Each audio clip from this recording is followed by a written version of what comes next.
اهلا بيكم واخباركم ايه وحلقه كده جديده مع الفانتسي مع كابتن نونو موسم 22 23. بنحضر ترتيباتنا كده وتوقعات الكمبيوتر، والكمبيوتر بيقول ايه للاسبوع ال 24. الاسبوع ورا الاسبوع يا جماعه، وكله يخلي باله وكله يركز. انا سقعان جدا، لابس الدولاب كله تقريبا وبرضه لسه سقعان. طمنونا عليكم، قولوا لنا انتوا عملتوا ايه لغايه دلوقتي في الاسبوع ال 23. خلي بالكم الحلقة دي بتتصور قبل الماتش بتاع يوم الأربع اللي هو القمة النارية كده ما بين أرسنال وما بين مانشستر سيتي. فاحنا بس بنتصور كده، قلنا بدري بناء على برضو طلب شوية أصدقاء، طلبوا إن احنا نصور لهم حلقة التوقعات بدري، فاحنا ما ينفعش نتأخر على أصدقائنا. عشان كده بنقول إن الحلقة دي بتتصور قبل آخر أو الجولة الختامية أو الماتش الختامي للأسبوع ال 23 ما بين سيتي وما بين أرسنال. بنفكركم كده في الأول، الديدلاين بتاع الاسبوع ال 24 هيبقى يوم السبت 18 فبراير الساعة 1 الظهر بتوقيت القاهرة. اول ماتش هيبقى يوم السبت في الجولة ال 24 يوم السبت 18 فبراير الساعة 2 ونص الظهر بتوقيت القاهرة. الجولة دي جولة طبيعية، اخيرا كده هنهدى شوية، ولا فيها بلانك ولا فيها دبل جيم ويك، عشان كده هتلاقي التوقعات الى حد ما منطقية. مفيش كده توقعات ضربة في السماء من غير اي مبرر عشان مثلا لعيب ولا حارس مرمى ولا حد تاني عنده دبل ولا حاجة. فبالتالي كده نقدر نتكلم ونحلل كده براحتنا في إيه الاسبوع ال 24. وبنفكركم برضو بشوية حاجات كده تم التأكيد عليها رسمي واتكلمنا عليها قبل كده، بس برضو خلينا نفكركم كده ونفكر نفسنا بيها.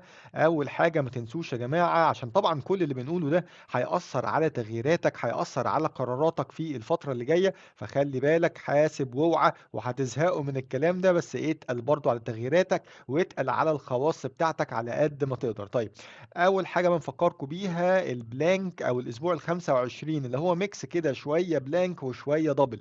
هيبقى بلانك ليه اربع فرق، هم مانشستر يونايتد، نيوكاسل، برانفورد وبرايتون. فالناس اللي عندها اي لعيبه من الفرق دي تخلي بالها ان دول هيبقوا بلانك في الاسبوع ال 25.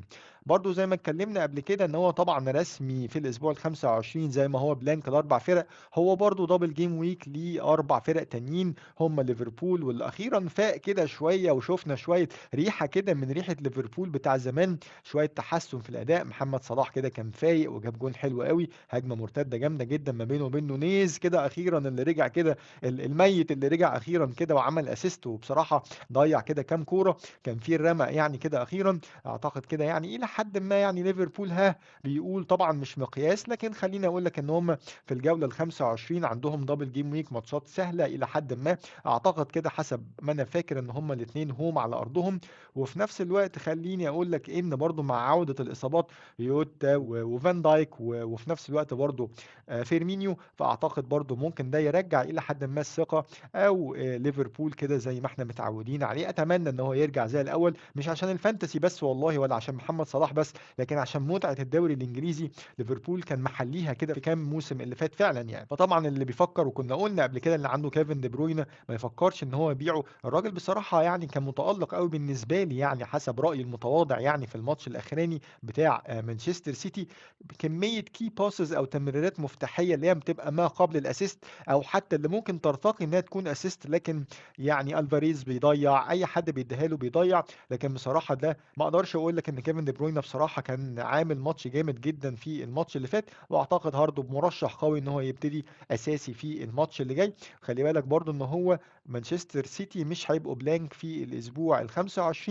لكن اللي بيفكر برضو ممكن تبقى فكره منطقيه جدا ان انت ممكن لو عندك كيفن دي بروينا على الاسبوع ال 25 ان انت تبدله بمحمد صلاح عشان تستفيد بالدبل، ويبقى ريسك بالنسبه لك، وبالذات لو فكرت ان انت يا اما تكابتن محمد صلاح او تتريبل كابتن محمد صلاح، فهتلاقي الايه تكلفه التغيير ما بين كيفن دي بروينا لمحمد صلاح هتبقى قليله، مش هتخسر فيها كتير يعني. الفرقه التانيه اللي برضو عندها دبل جيم ويك مع ليفربول في الاسبوع ال 25 هي وولفرهامبتون وارسنال وايفرتون. وطبعا ايفرتون قلنا كده يعني كنا بنحذر ان هو طبعا كسبوا ارسنال على ارضهم في اول ماتش. المدرب الجديد شون دايش، نجم الدفاع ونجم التحفظ ونجم كده بيرلي، ال ال ال الفريق اللي كان خنيق وبيخنق علينا دايما في الفانتسي. الراجل كان عمل ماتش مقفل قوي قدام ارسنال، وقدر يخطف جون كده بالسات بيسز، التقفيل الدفاعي الخنيق بتاعه ده، وفي نفس الوقت الايه السات بيسز او الرميات الحره او الكورنرز. وطبعا اللي كان جاب له الجون واللي عمل الاسيست كانوا لعيبه كده شاربين من الاستراتيجيه او شاربين منه من ايام بيرنلي. فاعتقد برضو لو احنا بنفكر في ايفرتون ممكن نفكر في ايفرتون، لكن ما نفتحش قوي في لعيبه من ايفرتون. عندهم دبل جيم ويك في الاسبوع ال 25، ما عندهمش بلانك في ال 28. ماتشاتهم الى حد ما كويسه، لكن لو بتفكر في حد فكر في حد اساسي من الدفاع، وحد من اللي هو بيتقدم لقدام وليه اتاكينج ريتيرنز، حد زي تاركويسكي، الراجل اللي هو كان فعلا هيجيب جون قدام ليفربول وتردت عليهم بجون هجمه مرتده اتعملت حلوه قوي ما بين نونيز وما بين محمد صلاح. فممكن تفكر في تاركويسكي، بالذات ان هو سعره مغري جدا كمدافع اساسي من ايفرتون وبيطلع قدام. وطبعا شون دايش هيعتمد عليه وهيعتمد على كل المدافعين اللي بيلعبوا براسهم كويس، لان ده اسلوبه ودي خطته من زمان. فتاركويسكي بنتكلم عليه.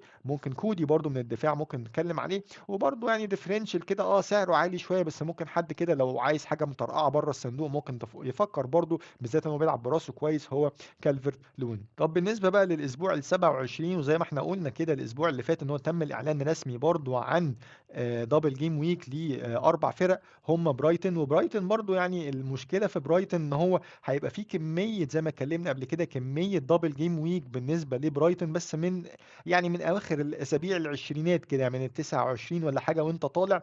فخلي بالك بس من النقطه دي، ان هو هيبقى بلانك في ال 25، عنده دبل جيم ويك حلوه قوي، ماتشات كويسه بصراحه. دبل جيم ويك في ال 27، واللي بيفكر في حد من برايتون، طبعا طبعا طبعا كنا اتكلمنا قبل كده وعملنا مقارنه بينهم، ميتوما ومارش. طبعا ميتوما ده لا جدال عليه، وفي نفس الوقت برضو واحد كده مستخبي شويه كده برضو من الدفاع وسعره مغري جدا، 4.6 من 10 مليون. والمدافع اللي اسمه غريب شويه بالنسبه لي، واتمنى ان انا اكون بقراه صح، اللي هو استوبينان سعره 4.6 من 10 مليون. الراجل خليني اقول لك ان هو في اخر اربع ماتشات عمل 2 كلين شيتس و3 اسيستات في اخر اربع ماتشات بالنسبه لبرايتون، وبيلعب اساسي، وهو 4.6 من 10 مليون. فاعتقد برضو ممكن الناس تفكر فيه من دفاع برايتون، يمكن اكتر كمان من دانك بيطلع في الكرات العرضيه والكورنر، لكن عيبه ان هو دايما بياخد انذارات كتير. فاعتقد ده برضو ممكن ديفرنشال اكتر لو انت بتفكر في حد من دفاع برايتون. طيب الفرقه الثانيه اللي مع برايتون اللي عندها برضو دبل جيم ويك في الاسبوع ال 27 هي كريستال بالاس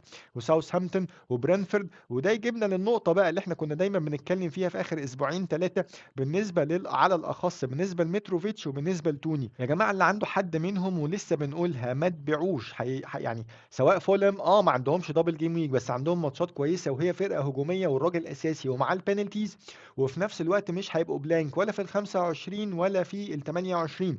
فصحيح ان متروفيتش يعني ما تتوقعش ان انت اللعيبه دي هتجيب لك او هتتالق او هتجيب لك نقط او هتجيب اهداف او اسيستات او هيجي لها بينالتيز في كل ماتش، لكن اوفرول هتلاقيه ان هو من اللعيبه الدرجه الاولى اللي جايبه لك بوينتس، برغم ان في لعيبه اغلى منها وما بتجيبش قد البوينتس اللي هي جايباها. وخليني اقول لك حتى احصائيا متروفيتش اتظلم كتير قوي، زي ما اتكلمنا على كيفن دي بروينا في الماتش اللي فات. خليني اقول لك ان متروفيتش برده في الماتش اللي فات اتظلم. لو انت بصيت له احصائيا هتلاقي ان ارقامه كانت جامده جدا، يعني ارقامه كانت حلوه جدا على المستوى الهجومي. يعني كان ليه 7 تسديدات داخل منطقه الجزاء، وكان ليه واحده بيج تشانس، فرصه كبيره، وفي نفس الوقت الاكس جي او معدل الاهداف المتوقعه بتاعه في على مستوى الماتش او في ال 90 دقيقه هو كان تقريبا 0.9. وده يعني مقارنه باللعيبه التانيه او هتلاقيه عالي على مستوى المهاجمين في الدوري. فاعتقد ان ارقامه كويسه، يعني استحمله واصبر عليه لو عندك، ما تضيعوش على الفاضي. بما ان انت دلوقتي بتحاول تلم فرقتك بتلاقي مين اللي يلعب عن اللي ما بيلعبش، فخلي متروفيتش معاك، اصبر عليه لو عندك، الا لو في تغيير ضروري بقى انت محتاج تجيبه ولا حاجه. وتوني شرحه يعني الراجل بغض النظر هو الجون المسروق او الاوفسايد اللي هو بتاع الماتش اللي قدام ارسنال، لكن برضه مع البنالتيز عندهم هيبقى بلانك في 25، لكن عندهم دبل في ال 27 وهي فرقه متالقه. خليني اقول لك ان هم في 23 او من بعد كاس العالم بالتحديد هم اكتر فرقه مع مانشستر يونايتد جابت نقط في على مستوى الدوري لغايه دلوقتي. فاللي عنده متروفيتش او اللي عنده توني لو سمحت ما تبيعوش، هتستفيد بيه، وبلاش تضيع التغيير على الفاضي، الا تاني لو في ضروره او اولويه قصوى ان انت لازم تغير حد فيهم، سواء ان انت مثلا عايز تابجريد او ان انت بالذات عايز تقلل من الهجوم بتاعك عشان تابجريد في خط النص او خط الدفاع. وده يجيبنا برضو للديفرنشال كده اللي لفت نظرنا على مستوى خط الهجوم جواو فيليكس من تشيلسي، وبالذات ان هو عندهم ساوثهامبتون ما عندهمش دبل جيم ويكس في الفتره اللي جايه. ماتش او مستوى تشيلسي متذبذب شويه، لكن بصراحه الراجل كان مأدي، وحتى مأدي من اول ماتش جه فيه في الاعاره قدام فولم، لكن للاسف اتطرد ثلاث او اتوقف ثلاث ماتشات، رجع تاني من قدام ويست هام عمل ماتش كويس، جاب جون واتلغى له برده حاجات تانية. لكن خليني اقول لك ان الراجل ده يعني كده كده اساسي، لان هو جاي اعاره وراجل متالق جدا، وتشيلسي فعلا محتاجه. فبالنسبه لي هيلعب على حساب ماونت، هيلعب على حساب هافرتز، فممكن انت تجيبه، بالذات ان سعره مغري لحد ما 7.5 مليون، ديفرنشال كويس. اعتقد ان هو هيبقى ركيزه اساسيه زي ما احنا بنتكلم. تشيلسي ما عندهمش ولا بلانك في ال 25 ولا في ال 28، ما عندهمش دبل، لكن ماتشاتهم كويسه الى حد ما. اعتقد ممكن تفكر فيه، سعره لقطه، وفي نفس الوقت خليني اقول لك ان هو بيلعب في البوزيشن بتاعه اللي هو مريح بالنسبه له، وكان متالق فيه او متالق فيه قبل كده مع اتلتيكو مدريد. الراجل لعب معاهم تقريبا 118 ماتش، جاب فيهم 36 جون و20 اسيست بنفس البوزيشن، اللي هو يعتبر كانه مهاجم غير صريح او مهاجم وهمي، او البوزيشن رقم 10 اللي بيخش في البوكس وبيخش كده داخل منطقه الجزاء كتير. فاعتقد برضو جواو فيليكس ممكن، بالذات ان هو بيلعبوا ساوثهامبتون متزايل الترتيب، واللي هو الراجل اللي ما بيجيبش كلين شيتس خالص، او الفرقه الضعيفه جدا على مستوى الدفاع في معدل الاكس جي سي اللي هو الاكسبكتد جولز كونسيفد، او معدل الكلين شيتس القليل جدا الاكسبكتد كلين شيتس. نخش بقى على توقعات الكمبيوتر للفرق، وزي ما احنا بنتكلم ان هي منطقيه جدا الاسبوع ده، نظرا للاحصائيات او مستوى الفرق اللي احنا هنقولها دلوقتي، او نظرا لسهوله ماتشاتها في الجوله ال 24. على مستوى الكلين شيتس، اكتر فرقه متوقع ان هي تجيب كلين شيتس في الاسبوع ال 24 مانشستر سيتي، وهيلاعب نوتنغهام فورست. وبرغم ان نوتنغهام فورست مؤخرا كده ابتدى يفوق شويه، لكن برضه مانشستر سيتي يعني برغم برضه تذبذب مستوى الدفاعي، مش راكزين على لعيبه معينه في الدفاع. الوحيد المضمون اللي احنا كنا بنتكلم عليه دايما هو ادرسون كحارس مرمى، غير كده مفيش حد مضمون خالص. لكن برضه يبقى على الورق المنطق ان مانشستر سيتي المفروض مرشح بقوه انه يجيب كلين شيت قدام نوتنغهام فورست. طيب عندنا تشيلسي قدام ساوثهامبتون، برايتون قدام فولهام، برنتفورد قدام كريستال بالاس، توتنهام قدام ويست هام. وبرضه توتنهام كده اليومين دول مش بحاله كويسه، سواء على مستوى الدوري على مستوى الشامبيونز ليج. عندنا مانشستر يونايتد قدام ليستر سيتي، وليستر سيتي بيعرف يلعب كويس قوي قدام الفرق الكبيره، وبالذات مانشستر يونايتد شفناه تألق جدا. ماديسون رجع اخيرا، الراجل اللي دايما الريكورد بتاعه على الهوم بيبقى جامد جدا. الماتش ده مش هوم، لكن برضه نخلي بالنا من ماديسون في الفتره اللي جايه. بعد كده عندنا ارسنال قدام استون فيلا. طيب على مستوى الاهداف، مين اكتر فرق هجوميا هتجيب اهداف في الاسبوع ال 24؟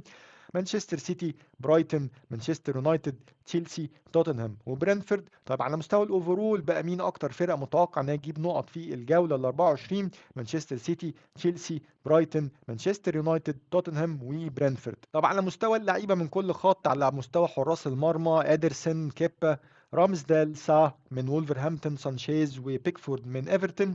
على مستوى الدفاع عندنا تياجو سيلفا، عندنا بيريزيتش من توتنهام، عندنا جيمس، وعندنا تريبيير، وعندنا كوكوريلا اللي هو بصراحه مستواه ما بقاش مقنع خالص في الفتره اللي فاتت دي. فبرضه ما اعتقدش ان ممكن ناس كتيره، او ما رشحش ان ممكن ناس تجيبه كتير. يعني ممكن طبعا جيمس رجع، فطبعا افكر في جيمس اكتر بكتير، طبعا احسن بكتير من كوكوريلا. وكمان التعاقد اللي بصراحه لفت نظري جدا في الفتره اللي فاتت، قدر يثبت اقدامه، سعره الى حد ما كويس، اللي هو باديا شيل اللي خلاص بقى يلعب كده ومسنتر نفسه في دفاع تشيلسي. اعتقد برضه صفقه ناجحه، واعتقد برضه ممكن قعد كده كوليبالي على في الاحتياطي، فاعتقد برضه ممكن تبقى ديفرنشال كويس، او حد لو بيفكر في حد من دفاع تشيلسي غير جيمس. لكن يبقى جيمس لو مش مصاب هو طبعا الاختيار الاول نظرا للاتاكينج ريتيرنز اللي بيعملها. طيب على مستوى خط النص طبعا راشفورد الراجل اللي مدلعنا، وبعد كده محرز، برونو، كيفن دي بروينا، وميتوما، وسون، وساكا من ارسنال. على مستوى الهجوم عندنا هالاند، عندنا كين، عندنا جواو فيليكس، عندنا نيكيتيا، عندنا هافرتز، وعندنا توني من برينفورد. طيب على مستوى الاوفرول، يعني اكتر لعيبه هتجيب نقط في الاسبوع، او مرشح انها تجيب نقط في الاسبوع ال 24، اعلى 8 لعيبه كاجمالي نقط: هالاند، راشفورد، كين، جواو فيليكس، محرز، برونو، كيفن دي بروينا، وميتوما. طيب الثمانيه دول ما فيهمش حد من ليفربول. طبعا هيلعبوا نيوكاسل. طبعا نيوكاسل مؤخرا كده الكلين شيتس بقت بعافيه شويه. هنشوف بقى، ده هيبقى مقياس كويس هل فعلا ليفربول رجع كده للمستوى اللي احنا دايما متعودينه من ليفربول ولا لا. كده الثمانيه اللي احنا بنقول عليهم دول، ثلاثه من خط الهجوم، خمسه من خط النص. من الثمانيه دول برضه هتلاقي ثلاثه من مانشستر سيتي، وهو منطقي تماما، كلهم سواء من خط النص او خط الهجوم. اتنين من يونايتد برضه نص. النص بتاع مانشستر يونايتد هو برونو وراشفورد، هو كأنه الهجوم بتاع مانشستر يونايتد. عندنا بعد كده كين، طبعا الراجل الكونسيستنت من توتنهام اللي ما فيش غيره تقريبا كونسيستنت. وعندنا ميتوما من برايتون، وعندنا جواو فيليكس اول مره يخش معانا من تشيلسي، ونتوقع انه ممكن يبقى ديفرنشال كويس في الفتره اللي جايه. انا بس هنا مستغرب ان ما فيش حد من خط نص ارسنال خالص، بالذات ساكا وبالذات اوديجارد. نكيتيا ممكن نخش عليه كلام، يعني ما نقدرش نقول اللي هو ممكن يخش بقلب قوي، لكن خط نص ارسنال فين يعني. طبعا على مستوى بقى الفرقه اللي مرشحها لنا الكمبيوتر كدرافت للاسبوع ال 24، الخطه 3-4-3. ادرسون، وزي ما احنا بنقول ده اكتر واحد مضمون من دفاع وحراسه مرمى مانشستر سيتي. عندنا الثلاثه بتوع خط الدفاع، وهنا غريبه بس انه عامل دبل اب من تشيلسي. ساوثهامبتون بعافيه، لكن برضه ما اعتقدش، او يبقى ريسك عاليه شويه ان احنا نعمل دبل اب من دفاع تشيلسي. حاطط تياجو سيلفا وبريزيتش وجيمس. برضه ما فيش حد من برينفورد كدفاع، برينفورد دفاع ايفرتون او حتى دفاع ارسنال، مفيش حد منهم خالص. خط النص عندنا راشفورد، محرز، برونو، وميتوما. مفيش حد زي صلاح مثلا. وفي خط الهجوم ده اكتر حاجه منطقيه بالنسبه لي هو هالاند وكين وجواو فيليكس. دي كده كانت حلقتنا النهارده، نتمنى نشوفكم على خير، وشكرا ليكم وبالتوفيق، ومستنيين اسئلتكم.